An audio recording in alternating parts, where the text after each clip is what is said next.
हिंदी का पहला क्वेश्चन है, घोंसले में चिड़िया है में कौन सा कारक है, आपको ये बताना है। ठीक है, घोंसले में चिड़िया है में कौन सा कारक है, तो सभी को पता होगा, कर्ता ने कर्म को करण से के द्वारा संप्रदान के लिए अपादान से संबंध का की के अधिकरण में पर, है ना। तो में पर मतलब घोंसले में चिड़िया कौन सा कारक हो गया, अधिकरण कारक हो गया, यानी कि ऑप्शन नंबर 1 सही हो जाएगा। ठीक है, और इसमें गद्यांश आपको बहुत कम देखने को मिलेगा। जैसे ये गद्यांश आया है तो इसमें केवल 2 ही क्वेश्चन पूछ रहा है गद्यांश में। ठीक है, तो आप देख लीजिए उपयुक्त गद्यांश, पहले हम क्वेश्चन पढ़ते हैं। उपयुक्त गद्यांश के आधार पर बताइए कि संसार के सारे वाद सीमित हैं। ठीक है, और दूसरा क्वेश्चन है, उपयुक्त गद्यांश में गांधी जी का आधार किसे बताया गया है। अब हम देखते हैं पैसेज देखते हैं कि वो क्या बोल रहा है। सारे वाद सीमित है, पहला तो क्वेश्चन ये था।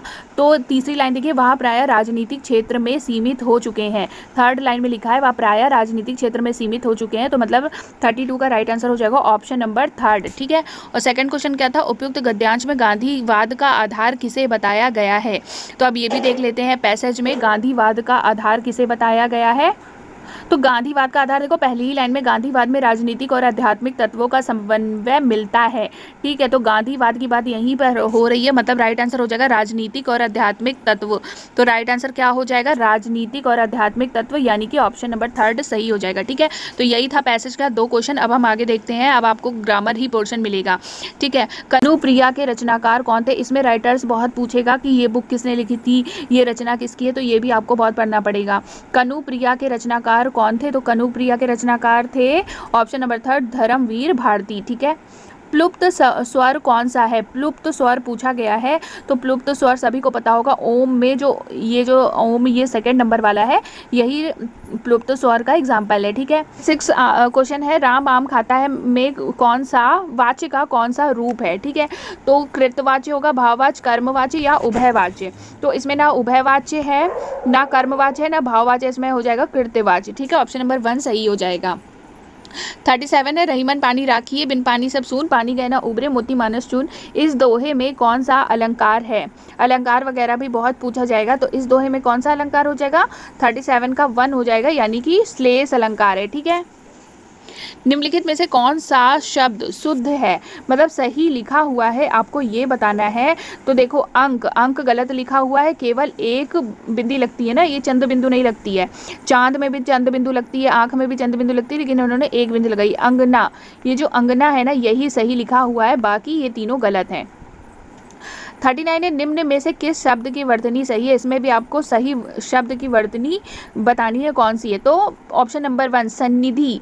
ठीक है, ऑप्शन नंबर 1 ही सही हो जाएगा, बाकी ये तीनों गलत हैं। उपचारात्मक शिक्षण की सफलता निर्भर करती है, किस पर निर्भर करती है, उपचारात्मक शिक्षण की सामग्री पर, समयावधि पर, भाषिक नियमों के ज्ञान पर, समस्याओं के कारणों की सही पहचान पर। करती है किस पर, समस्याओं के कारणों की सही पहचान पर। ठीक है, यानी कि ऑप्शन नंबर 4 सही हो जाएगा। अब ये 2 क्वेश्चन फिर से आपको पद्यांश आया है, और ये आपको 2 क्वेश्चन इसमें से देखकर बताने हैं। ठीक है, एक गद्यांश आता है जिसमें 2 क्वेश्चन पूछे जाते हैं, और एक पद्यांश है जिसमें 2 क्वेश्चन पूछे जाते हैं। इससे ज़्यादा आपको गद्यांश और पद्यांश में क्वेश्चन देखने को नहीं मिलेगा। तो 41 है, इस पद्यांश में कौन सा रस है, सबसे पहले ये बताना है, और उपरोक्त पद किस कवि का है ये बताना है। ठीक है, तो देखिए सबसे पहले तो आप लास्ट लाइन देख लीजिए, आपको दिख रहा होगा, न्यौछावर प्राण करे तुलसी, तुलसी बलि जाऊं ललाइन बोलन की। तो ये जो तुलसी लिखा है, इसी से समझ जाइए कि ये किसने लिखा है, तुलसीदास जी की कृति हो जाएगी, कि तुलसीदास इसके कवि हैं। ठीक है, तो 42 का राइट आंसर क्या हो जाएगा, 4th। और इस पद्यांश में कौन सा रस है ये पूछा है, तो कौन सा रस है, वर्दंत की पंक्ति, कुंदकली, अधराधर पल्लव लोचन की, चपला चमके धन बीच जगे छवि मोतिन माल अमोलन की, लाल कपोलन, देखो कुंडल लाल कपोलन की, ऐसे करके आ रहा है ना, मतलब क्या हो रहा है, बच्चे की बात कर रहे हैं ना, कि बच्चे की मोहित कृति की बात कर रहे हैं, बच्चे की सुंदरता के बारे में बात कर रहे हैं, तो ये क्या हो जाएगा, वात्सल्य रस हो जाएगा, है ना। तो ऑप्शन नंबर 2 सही हो जाएगा। ठीक है, 41 का। अब देखते हैं 43 है, उच्चारण स्थान की दृष्टि से कौन सा विकल्प शुद्ध है। अब आपको उच्चारण की तरह बताना है कौन सा विकल्प शुद्ध है। ठीक है, शा क्या तालव से बोला जाता है? शा मूर्धन्य, सा दंत या चा कंठ है? तो कंठ तालु मूर्धा दंत, ऐसे करके एक ट्रिक भी है इसकी, वो मैं आपको बताऊंगी आगे चल के जब मैं ये टॉपिक पढ़ाऊंगी। तो कंठ तालु मूर्धा दंत, कंठ से क्या बोला जाता है? का खा गा गा वाले वर्ड बोले जाते हैं, है ना, कंठ से। कंठ तालु से बोला जाता है चा छा जा वाले, ठीक है। तो ऑप्शन 4 जो है ये तो ऑलरेडी गलत है, क्योंकि कंठ से चा छा जा नहीं बोला जाता, तालु से बोला जाता है ना। 43 का राइट आंसर क्या हो जाएगा? देखो जो सा है, सा वो दंत से ही बोला जाता है, सा, तो ऑप्शन नंबर 2 सही हो जाएगा। बाकी ये दोनों ऑप्शन भी, शा षटकोर तालव से नहीं बोला जाता और सा भी मूर्धन से नहीं बोला जाता, तो ऑप्शन 2 सही हो जाएगा, ठीक है। 44 है, निम्नलिखित में से कौन सा कथन अशुद्ध है? विसर्ग कंठ्यवर्ण है, हिंदी में ज्ञा का उच्चारण परंपरा से भिन्न हो गया है, 2 महाप्राण व्यंजनों का उच्चारण एक साथ हो सकता है, या 6 संयुक्त व्यंजन है। तो 44 का राइट आंसर आपको अशुद्ध बताना है, ठीक है। तो विसर्ग कंठ्य वर्ग है, ये तो सही है, ठीक है, ऑप्शन 1 सही है। हिंदी में ज्ञा का उच्चारण परंपरा से भिन्न, ये भी सही है। 6 संयुक्त व्यंजन है, ये भी सही है, लेकिन ये गलत है कि 2 महाप्राण व्यंजनों का उच्चारण एक साथ हो सकता है, तो ऑप्शन नंबर 3 ही हमारा क्या हो जाएगा? सही हो जाएगा, ठीक है। 45 है, मेरे लड़के ने मेरी आज्ञा का पालन नहीं किया, वाक्य में लड़के के विषय में कौन सा विकल्प अशुद्ध है? आपको अशुद्ध बताना है कि कौन सा विकल्प अशुद्ध है। देखो एक वचन है, ये तो सही है, मेरे लड़के ने करता है, ये भी सही है, पुल्लिंग है, ये भी सही है, लेकिन बहुवचन, ये बहुवचन नहीं है। मेरे लड़के ने मेरी आज्ञा का पालन नहीं किया, एक ही लड़का है ना, तो ये बहुवचन नहीं होगा, इसका मतलब विकल्प यही वाला अशुद्ध हो जाएगा, ठीक है। 46, अब 46 में आपको तत्सम तद्भव बताने हैं कि इनमें से कौन सा शब्द क्या है? तद्भव है, ठीक है। तो खेत क्या है? खेत तद्भव है। नाथ, त्रिकुटी एंड प्रभु क्या है? तत्सम शब्द है, ठीक है। निम्नलिखित में से कौन सा शब्द देशज है? आपको देशज शब्द बताना है। तो धड़ाम से गिर गया, ये कैसा शब्द है? ये देशज शब्द है। बाकी पतलून, लाश, औरत, ये सब देशज शब्द नहीं है, ठीक है। छुछुंदर के सर पर चमेली का तेल का क्या अर्थ है? आपको ये बताना है। तो इसका राइट आंसर क्या हो जाएगा? योग्य व्यक्ति को अच्छी चीज़ मिलना, ऐसा तो है नहीं। मिथ्या आडंबर, ये भी नहीं है। अयोग्य व्यक्ति को अच्छी चीज़ देना, यही राइट आंसर हो जाएगा। छुछुंदर के सिर पर चमेली का तेल हो गया ना भैया, छुछुंदर के सिर पर हम चमेली का तेल दे रहे हैं, इसका मतलब अयोग्य व्यक्ति को अच्छी चीज़ दे रहे हैं, ठीक है। ऋग्वेद का संधि विच्छेद क्या है? ऋग्वेद का संधि विच्छेद बताना है आपको, क्या हो जाएगा? तो ये हो जाएगा ऋक प्लस वेद, ऋक प्लस वेद, यानी कि ऑप्शन नंबर 2 सही हो जाएगा, ठीक है। 50 है, आप बीती शब्द में कौन सा समास है? आप बीती शब्द में कौन सा समास है आपको बताना है। आप बीती शब्द में कौन सा समास हो जाएगा? तत्पुरुष समास है, ठीक है, यानी कि ऑप्शन नंबर 1। प्रयोजन में समानार्थी शब्द नहीं है, प्रयोजन का समानार्थी शब्द बताना है आपको, कौन सा नहीं है। तो प्रयोजन उद्देश्य सही है, प्रयोजन हेतु भी सही है, लक्ष्य भी सही है। नियोजन गलत हो जाएगा, ठीक है। तो नियोजन ही इसका राइट आंसर हो जाएगा, यानी कि ऑप्शन नंबर 4। 52 है, रिजु का विलोम शब्द, ये बहुत पूछा जाता है, ठीक है। रिजु का विलोम शब्द क्या है? तो 52 का राइट आंसर हो जाएगा वक्र, ठीक है, वक्र है रिजु का विलोम शब्द। निम्नलिखित विकल्पों में किस विकल्प में विशेषण का निर्देश अशुद्ध है? आपको ये बताना है कौन सा विशेषण का निर्देश अशुद्ध है इसका। 26 पूर्णांक बोधक सही है, दूसरा क्रमवाचक ये भी सही है, 2.5 अपूर्णांक बोधक ये भी सही है, वह नौकर कोई विशेषण, वह नौकर, इसमें कैसे कोई विशेषण नहीं, वह नौकर बोल रहे हैं ना, तो ये वाला क्या है? अशुद्ध हो जाएगा, ठीक है, ये वाला जो है अशुद्ध हो जाएगा। 54 है, आप भला तो जग भला वाक्य में सर्वनाम के किस भेद का बोध होता है? आप भला तो जग भला संबंधवाचक सर्वनाम नहीं है, अनिश्चयवाचक नहीं है, प्रश्नवाचक नहीं है, यह है निजवाचक सर्वनाम, ठीक है। निम्नलिखित में से कौन सा शब्द पुल्लिंग है? तो इसका राइट आंसर हो जाएगा ऑप्शन नंबर 1 संतान, ठीक है। प्रकाशन वर्ष की दृष्टि से डॉक्टर हरिवंश राय बच्चन की रचनाओं का सही अनुक्रम, ये भी क्वेश्चन मुझे बहुत देखने को मिला है, तो इसका राइट आंसर क्या हो जाएगा? सही क्रम बताना है आपको हरिवंश राय बच्चन की रचनाओं का, ठीक है। प्रकाशन वर्ष की दृष्टि से कि कौन सी जो उनकी रचना है वो पहले आई फिर बाद में आई, इस तरह से आपको बताना है, ठीक है। तो 56 का राइट आंसर हो जाएगा मधुशाला, मधुबाला, मधुकलश, निशा, निमंत्रण, यानी कि ऑप्शन नंबर 2। 57 का आपको मेल करना है, ठीक है, आपको मिलान करना है कि कौन सा जो है किस सन में हुआ था, ठीक है, कौन सी घटना किस सन में हुई थी, आपको ये बताना है। तो हिंदी साहित्य सम्मेलन कब हुआ था? ये हुआ था 1910 में, ठीक है। तो ये 1 में भी है एंड 2 में भी है। काशी नागरी प्रचारणी सभा ये हुआ था 1893 में, 1893, यानी कि 1 ऑप्शन सही हो जाएगा, CAB, ठीक है। तुलसीदास के रचनाकार हैं, तुलसीदास के रचनाकार कौन है? Option number 4 Suryakant Tripathi Nirala. अन्या से अनन्या आत्मकथा किसकी रचना है? अन्या से अनन्या ये किसकी आत्मकथा है? ये है प्रभा खेतान की, ठीक है, यानी कि ऑप्शन नंबर 2। प्रभु जी तुम चंदन हम पानी, किसका वाक्य है ये किसने बोला है ये वाक्य? तो ये बोला है रैदास ने, ठीक है, यानी कि ऑप्शन नंबर 1 सही हो जाएगा। ये है 30 क्वेश्चन सीटेट यूपी टेट के, ठीक है, हिंदी के। अब मैं डिस्कस करूंगी इंग्लिश। अब हम डिस्कस करेंगे इंग्लिश पोर्शन, ठीक है। और इंग्लिश में भी आप लोग देख लीजिए कितना पेडागोजी के क्वेश्चन आते हैं या फैक्चुअल पूछा जाता है। आपको ये चीज़ अभी हिंदी और CDP से तो पता ही चल गया होगा, बाकी मैं इंग्लिश भी आपको दिखा देती हूँ, ठीक है। 61 है, in which of the following sentences is the subject of verb of feminine gender noun. आपको इसमें ये बताना है कि इन चारों में से जो सब्जेक्ट है वो फेमिनाइन जेंडर है या नहीं, ठीक है। All the female members have arrived, all the young men have arrived, all the male members have arrived, all the old men, तो old man, ठीक है, और all the male, all the young men, ये सब तो female feminine gender noun में नहीं आ रहे हैं, ऑप्शन 1 ही आ रहा है, फीमेल मेंबर्स लिखा है ना, तो यही हमारा राइट आंसर हो जाएगा, ठीक है, ऑप्शन नंबर 1।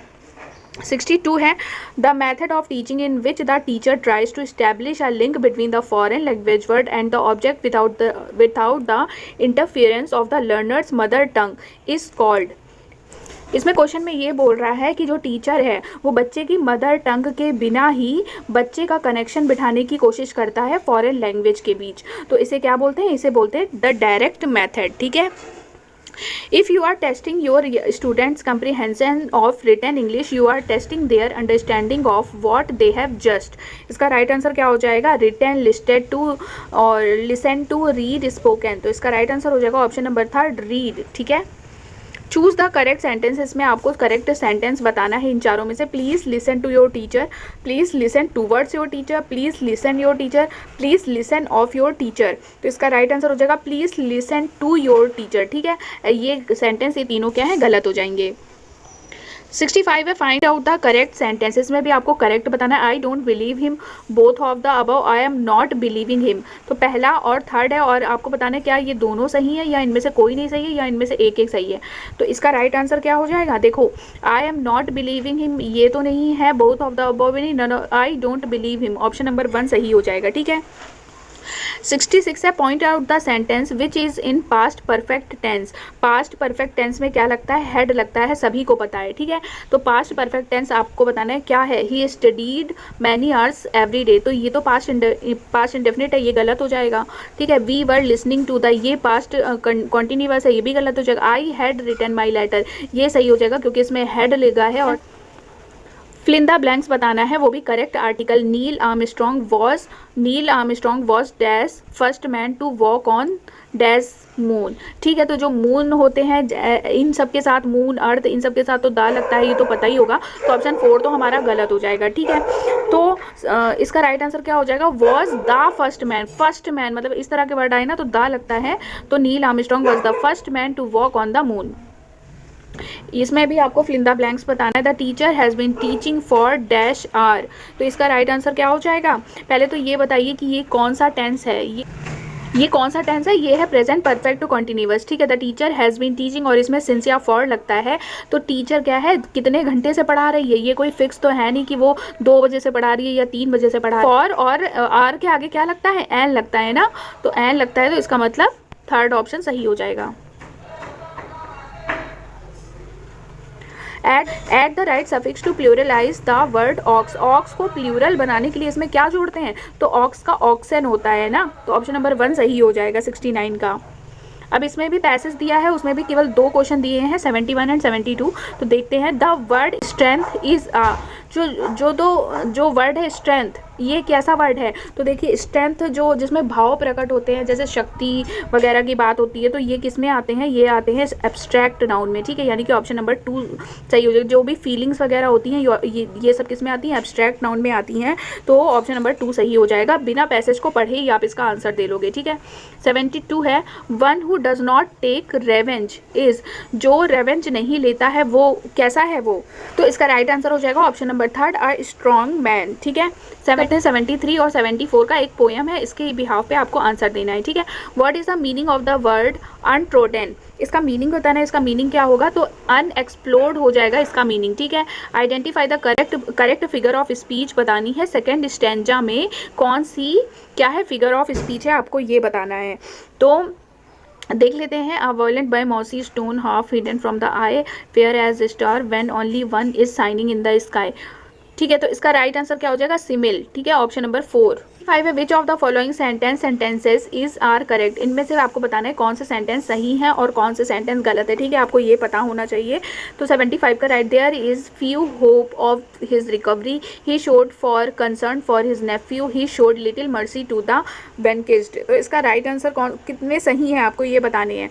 तो देखिए देयर इज फ्यू होप, ये गलत हो जाएगा, फ्यू होप ऐसा नहीं होता। He showed for concern for his nephew, B भी गलत हो जाएगा, ऑप्शन नंबर केवल 3 ही सही है। He showed little mercy to the vanquished, ठीक है, ओनली 3 राइट आंसर हो जाएगा।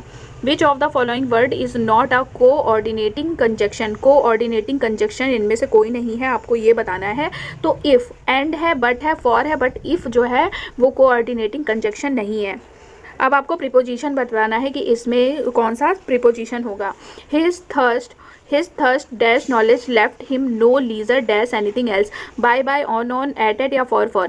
तो his thirst, उसकी जो प्यास है किसके लिए? नॉलेज के लिए, तो क्या आएगा? for आएगा ना, तो for एक ही ऑप्शन में है, तो लास्ट वाले में भी क्या आएगा? for ही आएगा। The word fast in the sentence, he is a fast writer.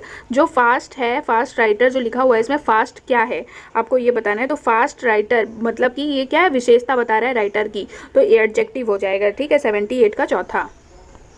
79 है, which of the following is not a simple sentence? इसमें से बताना है कौन सा सिंपल सेंटेंस नहीं है, आपको ये बताना है। तो I have a very costly book in my house, ये तो सही है। सी रीड्स वॉट सी लाइक, ये वाला ही ये राइट आंसर हो जाएगा, ठीक है। ये जो है सिंपल सेंटेंस नहीं है। She read what she like, she does not know good manner, ये सिंपल सेंटेंस है, ये भी सिंपल सेंटेंस है, लेकिन ऑप्शन 2 नहीं है, तो यही आंसर सही हो जाएगा। The sentence he will be playing the piano in the concert day after tomorrow is in, ये बताना है ये सेंटेंस में, इस सेंटेंस में कौन सा टेंस है ये बताना है।